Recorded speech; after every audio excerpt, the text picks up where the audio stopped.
எல்லாருக்கும் வணக்கம். இன்னைக்கு நம்ம ஃபில்ம் இன்சைட்ல என்ன பார்க்க போறோம்னா, ஒரு மலையாள படம். ஆனா, அது மலையாள படம்னே நம்ம சொல்ல முடியாது. அந்த அளவுக்கு நம்ம தமிழ் படம் பார்க்குற மாரியே டப்பிங்க மேட்ச் பண்ணியிருக்காங்க.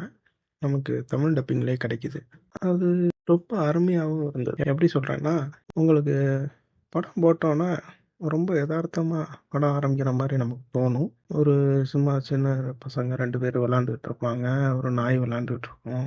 பக்கத்துல ஒரு போலீஸ் ஸ்டேஷன் இருக்கும். அங்க ஏதோ விழா நடக்கிற மாரி. அந்த மாரி ரொம்ப எதார்த்தமா தான் ஒரு 5 நிமிஷம் படம் போகும். திடீர்னு பார்த்தா, அந்த போலீஸ் ஸ்டேஷன்ல இருந்து ஒரு கன் ஷாட் சத்தம் கேட்கும். உள்ள போய் பார்த்தா, அந்த போலீஸ் ஸ்டேஷன்ல ஒரு கொலை நடந்திருக்கும். சரி, போலீஸ் ஸ்டேஷன்ல கொலை நடந்துருச்சு. அதுக்கப்புறம் என்ன ஆகும்? அந்த கொலை யார் பண்ணா? என்ன ஏது? போலீஸ் வந்து இன்வெஸ்டிகேட் பண்ணுவாங்க. அப்படிதான் நம்ம நெனைப்போம். ஆனா, அங்க என்னன்னா, நம்ம படத்தோட ஹீரோ. என்னடா இது! படம் போட்டோனயே ஹீரோவ போட்டு தள்ளிட்டாய்ங்க அப்படின்னு நமக்கு இந்த 3 படம், இல்ல சில படங்கள்லாம் ஞாபகம் வரலாம். அது நம்ம தமிழ் படத்துல அத நியாயப்படுத்த முடியாம கதைய எடுத்து வச்சிருப்பாங்க. இதுல பார்த்தீங்கன்னா, கொலை நடந்திருக்கு. போலீஸ் ஸ்டேஷன்ல நடந்திருக்கு. போலீஸ்காரனே செத்து கிடக்கான். கொன்னதே போலீஸ்காரனா? துப்பாக்கி வச்சு வேற சுட்டுருக்காய்ங்க. போலீஸ்காரன்ட்ட தானே துப்பாக்கி இருக்கும். போலீஸ் ஸ்டேஷன்ல இருக்கிறவங்க, இந்த போலீஸ்காரங்க தானே எல்லாரையும் கொலைய கண்டுபிடிப்பாங்க. நாட்டுல சட்ட ஒழுங்குலாம் பார்ப்பாங்க. இங்க என்னடான்னா, போலீஸ்காரனே செத்து கிடக்கான். அதுவும் போலீஸ் ஸ்டேஷன்லயே செத்து கிடக்கான். அப்படின்னு ஒரு படம் போட்டு ஒரு 15, 20 நிமிஷத்துலயே நம்மள வந்து ரொம்ப யோசிக்க வச்சுருவாங்க. நம்ம சேர்ல நுனியில வந்து உட்கார்ற மாரி ஆயிரும். சரின்னு பார்த்தா, என்னடா செத்தவனே ஹீரோவையே போட்டு தள்ளிட்டாங்களே! அப்போ கொன்னவன் எவ்வளோ பெரிய ஆளா இருப்பான்? அப்படின்ற மாரி நம்ம யோசிச்சுட்டு இருந்தா, கொஞ்சம் கொஞ்சமா ஃப்ளாஷ்பேக் காட்டிக்கிட்டே இருக்காங்க.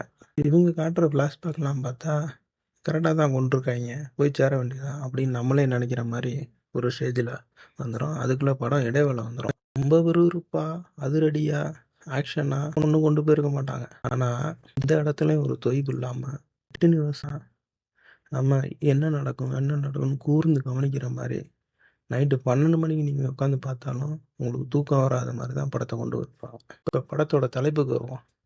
படத்தோட பேரே ரெட்டை. நம்ம ஹீரோன்றோம். ஹீரோவ கொன்னுட்டாய்ங்க. அப்ப அதே முகச்சாலையில 2 பேர் இருக்கணும்ல. சரி, ஓகே. இன்னொரு ஹீரோ வந்துருவாரு. அப்படிதானே நீங்க நெனைப்பீங்க.